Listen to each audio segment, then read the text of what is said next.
Olá, amigos da TV Nova Luz. Bem-vindos ao nosso série de estudos Desvendando a Mediunidade. Nos outros 2 estudos, nós fizemos uma introdução sobre o curso em si e também falamos sobre os fluidos. Agora, vale sempre lembrar que esses estudos são reproduzidos tanto no site do YouTube quanto no site da TV Nova Luz, que é www.3.tvnovaluz.tv. E os nossos slides, eles são divulgados no nosso site pessoal, que é www.ccconte.com. E lá também vão encontrar os links para os vídeos. Então sejam todos bem-vindos e hoje nós vamos começar com um tema que também é bastante importante para a mediunidade em si, que nós vamos falar sobre o perispírito. Então, sobre o perispírito, nós vamos abordar alguns estudos, não apenas esse estudo, mas um grupo de 3 ou 4 estudos, onde nós vamos tentar aprofundar um pouco mais nesse produto que, pelo menos no nosso nível evolutivo, é o mais importante produto do fluido cósmico, em que nós utilizamos no nosso dia a dia. E, obviamente, que para entender os fenômenos mediúnicos é imprescindível um conhecimento um pouco mais apurado desse corpo perispiritual que apresenta uma importância muito grande em todos esses fenômenos mediúnicos. Então, hoje nós vamos iniciar falando de perispírito e vamos precisar de umas 3 ou 4 estudos para falar sobre isso. Então, nós vamos começar, obviamente, buscando no Livro dos Espíritos o que esses espíritos que trabalharam na codificação têm a nos dizer sobre o perispírito. Então, na questão 93, Kardec perguntou: o espírito propriamente dito, nenhuma cobertura tem, ou como pretendem alguns, está sempre envolto numa substância qualquer? Então, o que Kardec questiona é se, por acaso, o espírito existe como uma estrutura única, ou ele necessita de uma cobertura, que, por enquanto, nós vamos trabalhar com o conceito de cobertura, em que, no caso, Kardec está se referindo a um corpo mais sutil que esse nosso corpo de carne. E os espíritos responderam: envolve uma substância vaporosa para os teus olhos, mas ainda bastante grosseira para nós. Então nós percebemos, por essa primeira parte da resposta dos espíritos, que o espírito em si, ele vai existir, mas revestido ou coberto por uma substância, que, segundo esses espíritos, para nós, ela é sutil, mas para eles, os espíritos mais evoluídos, essa cobertura é extremamente grosseira, ou ainda é grosseira. Então, nós verificamos que esse revestimento do espírito, ele não apresenta uma densidade ou uma característica única, mas ele vai variar em conformidade com o grau evolutivo do espírito. Então, apesar desses espíritos dizerem que ainda essa estrutura que reveste o espírito no nosso nível evolutivo é demais grosseira para eles, eles continuaram com a resposta e disseram: assaz vaporosa, que significa apesar de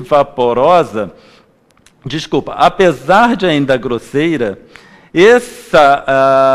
esse revestimento é vaporoso o suficiente para que o espírito possa elevar-se na atmosfera e transportar-se aonde queira.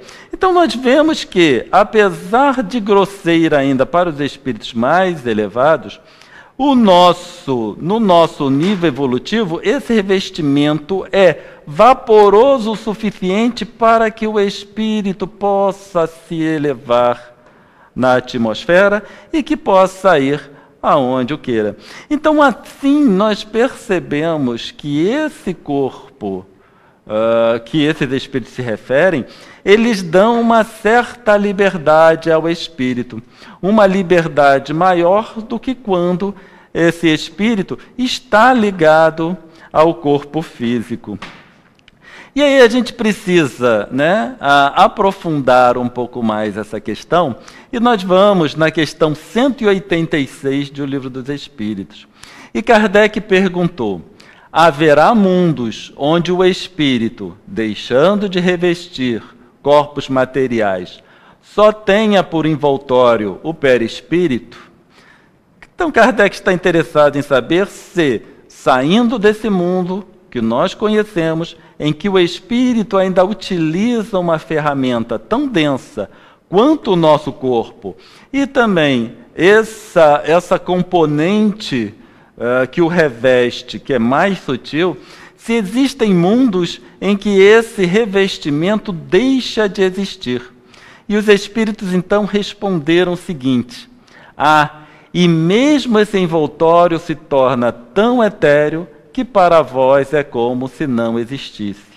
Esse o estado dos espíritos puros. Então nós percebemos o seguinte, que existem mundos em que esse revestimento ainda é mais sutil, ou bem mais sutil, do que o revestimento que nós utilizamos enquanto espíritos pertencentes a esse mundo de expiações e provas. Mas nós vemos que essa componente é muito sutil, que é como se para nós não existisse, e é a condição dos espíritos puros. Então a gente pode chegar à seguinte conclusão: ao que parece, o espírito sempre mantém uma parte do perispírito. Então, quando nós vamos falar em perispírito, esse revestimento do espírito, que por enquanto nós vamos trabalhar com o conceito de revestimento, ele varia em densidade, então não é uma coisa única. Ele existe relativamente grosseiro para os espíritos mais elevados, mas também vai existir numa componente muito mais sutil, que é exatamente para esses espíritos elevados. Então nós temos que o espírito necessita de um corpo de material como ferramenta para trabalhar. Os mais grosseiros ou os menos evoluídos, como nós, por exemplo, precisamos de corpos materiais e, consequentemente, o perispírito condizente com esses corpos materiais mais densos. Em contrapartida, os espíritos mais elevados, o trabalho já não é tão material quanto o nosso, eles utilizam ainda um corpo de expressão, e esse corpo de expressão vai estar em conformidade com as suas atividades. Portanto, corpos de expressão bem mais sutis do que esse que nós estamos acostumados. E aí Kardec, num comentário, na tentativa de explicar, né, como funciona esse corpo semimaterial, ele faz um comentário na questão 93, que foi dado pelos Espíritos. E Kardec então comenta o seguinte: envolvendo o germen de um fruto há o perisperma. Do mesmo modo, uma substância que, por comparação, se pode chamar perispírito. Serve de envoltório ao espírito propriamente dito. Então, nessa observação de Kardec, ele cunhou o termo para esse corpo semimaterial, ou um corpo sutil, que o espírito se utiliza. E esse termo cunhado por Kardec foi exatamente perispírito, uma alusão ao perisperma, que se encontra ou que reveste o germen dos frutos. Assim como esses frutos, eles apresentam outras camadas, então no nosso exemplo da maçã que nós colocamos ali, além do perisperma que reveste o germe, nós ainda vamos ter o endocarpo, o mesocarpo e o epicarpo. Surgiu então, didaticamente, o conceito das várias camadas que revestem o perispírito, ou melhor, o espírito. Então, o conceito didático, que é muito utilizado no meio espírita, para explicar o perispírito e esses diferentes graus de densidade em que ele vai se expressar, é o exemplo da cebola.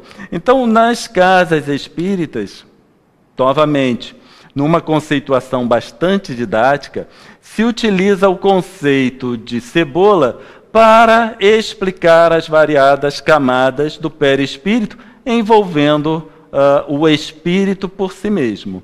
Então, esse conceito, apesar de bastante didático, bastante explicativo e que dá uma ideia bastante precisa, vamos dizer assim, para aquele iniciante nos conceitos espíritas, esse conceito das camadas da cebola, quando nós vamos levar para os fenômenos mediúnicos, já começamos a encontrar uma certa dificuldade para poder explicar os fenômenos mediúnicos baseado numa estrutura de camadas para o perispírito. E nós vamos tentar apresentar as dificuldades que se encontra quando utiliza o modelo das camadas de cebola. Embora, como nós já dissemos, bastante interessante e muito didático, esse conceito precisa ser um pouco depurado para que o entendimento dos fenômenos mediúnicos possa se dar de uma forma mais completa, de uma forma mais clara. Então, para exemplificar essa dificuldade do conceito das camadas de cebola, nós vamos tentar aqui apresentar o espírito e as diferentes camadas nesse conceito. Então, nós temos aqui, nessa figura em rosa, uma representação didática do espírito ou corpo mental, que nós vamos falar mais à frente, ou primeira camada do perispírito. Não importa. O que a gente gostaria é uma camada representando as camadas mais internas do perispírito ou mais próxima do espírito. Então, nós temos que esse perispírito que repercute o corpo físico, nós teríamos a estrutura de cabeça, troncos e membros. Nós estamos utilizando essa imagem de cabeça, tronco e membros, que é o que representa o nosso corpo físico. Então, nós vamos ver que, se a gente considerar o perispírito representando cabeça, tronco e membros, que é o que nosso corpo apresenta, nós teríamos isso que a figura está apresentando. Agora, vamos imaginar o conceito das camadas. Uma camada envolvendo a anterior e depois uma maior envolvendo as duas anteriores e assim sucessivamente. Até nós chegarmos com mais de duas camadas, vamos trabalhar com duas. E aí nós temos essa figura que está sendo apresentada. Nessa figura, nós temos a nossa representação primeira, que é em rosa, e envolvendo temos uma segunda camada, imaginando o conceito de camadas, ou o conceito de cebolas para as camadas do perispírito. O que nós verificamos nessa imagem é que se nós envolvermos uma camada com a seguinte, nós estaríamos como separando os membros, a cabeça e os membros, do tronco. E se por acaso nós fizermos o contrário, tentarmos manter a camada mais interna intacta, com a subsequente envolvendo, nós verificamos que vamos ter uma superposição. Então, a gente percebe que o conceito de uma camada envolvendo a outra, ela vai trazer dificuldades. E isso com duas camadas. Vamos imaginar 3 camadas, então, como é que ficaria essa superposição? Nós percebemos, então, que para trabalhar com alguns fenômenos mediúnicos que necessitam desdobramento e etc, etc, etc, esse conceito fica um pouco difícil de se entender. Comparando com o nosso corpo físico, seria como a pele revestindo o corpo. Então, nesse caso, realmente existe uma camada de pele revestindo o corpo. Se o corpo sai, a pele fica uma camada apenas oca. E se a gente tira a pele, a gente fica com a camada interna. Então, nesse conceito, surgem essas dificuldades. Agora, se nós considerarmos o espírito se manifestando desde a sua forma como o espírito até o corpo mais denso, em que a gente vai imaginar uma série de camadas, que a gente não sabe nem predizer quantas camadas o serão, a dificuldade fica ainda maior. Então imaginemos agora como ficaria as várias camadas, ou o conjunto todo entre espírito, perispírito e corpo físico, na concepção de uma camada envolvendo a outra. Então nós vamos perceber que o conceito de perispírito é extremamente importante.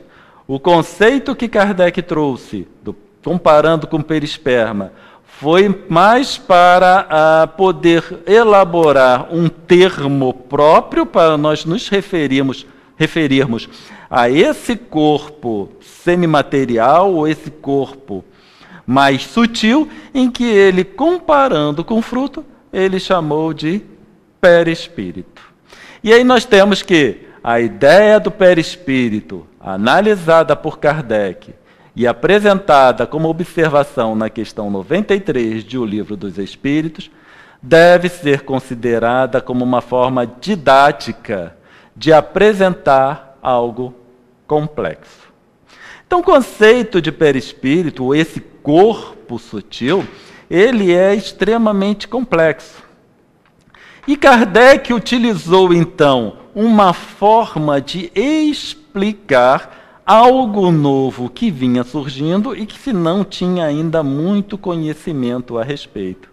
E ele cunhou o termo perispírito para esse corpo sutil, que é composto de várias camadas propriamente dita.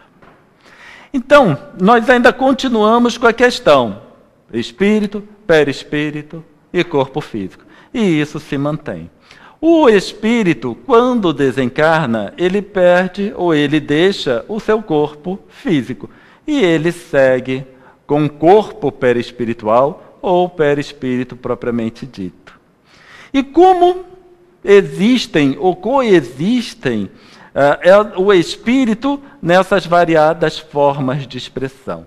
Então, Kardec perguntou na questão 84 o seguinte: os espíritos constituem um mundo à parte, fora daquele que vemos? E eles responderam: sim, o mundo dos espíritos, ou das inteligências incorpóreas.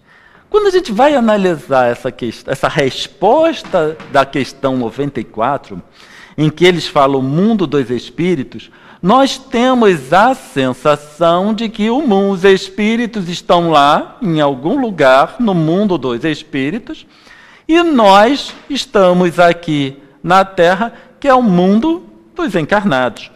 Então, essa resposta, ela dá a sensação de regiões separadas. Então, por mundos, nós acabamos, na conceituação, de interpretar como planetas, ou como regiões. Mas mundos não necessariamente está relacionado com regiões propriamente dito. Aquela expressão que fulano vive no mundo da Lua, ela passa a ser válida, porque ele continua, o indivíduo que vive no mundo da Lua, ele continua existindo nessa nossa região, mas mentalmente os seus interesses é o que se chama de mundo da Lua. E nós podemos nos referir por mundo os vários segmentos da sociedade. O mundo dos artistas, o mundo dos cientistas, o mundo do futebol e etc, etc, etc. Mas Kardec, percebendo essa dificuldade inicial de entendimento, ele continuou aprofundando as suas perguntas.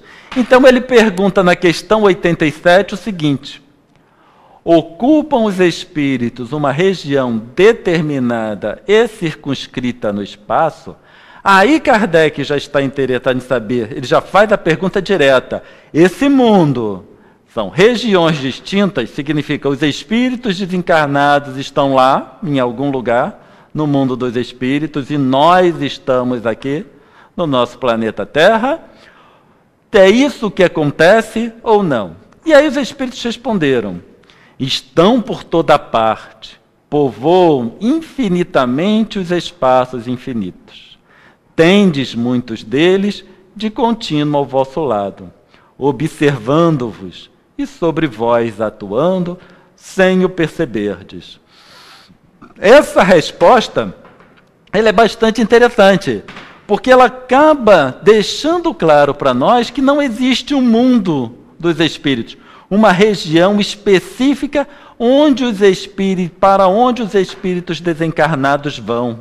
Eles estão aqui, ao nosso redor, eles estão de contínuo ao nosso lado.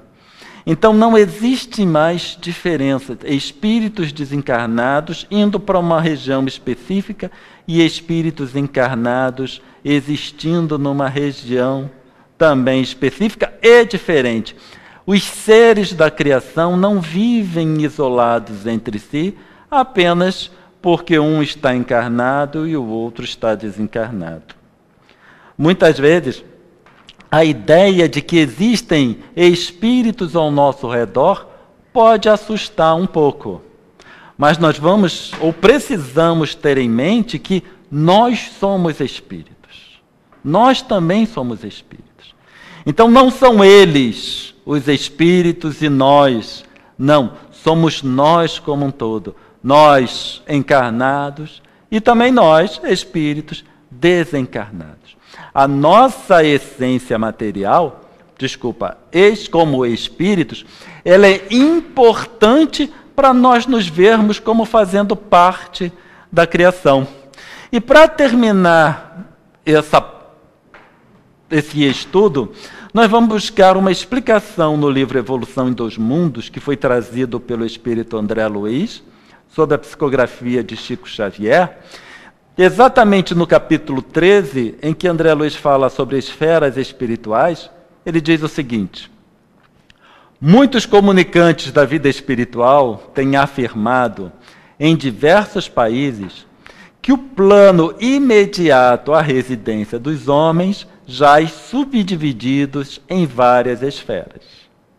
Assim é, com efeito, não do ponto de vista do espaço, mas sim sob o prisma de condições, qual ocorre no globo de matéria mais densa, cujo dorso o homem pisa orgulhosamente. Então, quando nós falamos em espíritos desencarnados, aonde eles vivem, nós não estamos falando em regiões circunscritas do espaço, mas nós estamos falando em diferentes condições de existência. Então, aqueles irmãos que estão ao nosso redor, como o Livro dos Espíritos deixa bem claro, eles estão numa outra condição de existência. E essas condições de existência, elas são tão variadas quantas forem as famosas camadas do perispírito. Então, cada uma dessa camada vai se manifestar numa condição de existência bastante específica. No próximo estudo, nós vamos aprofundar mais ainda essa questão do perispírito, e não deixe de visitar tanto o site da TV Nova Luz, quanto o nosso site pessoal, www.ccconte.com, para ter acesso a todos os slides que aqui foi apresentado. Então, muita paz para todos e nos vemos no próximo estudo.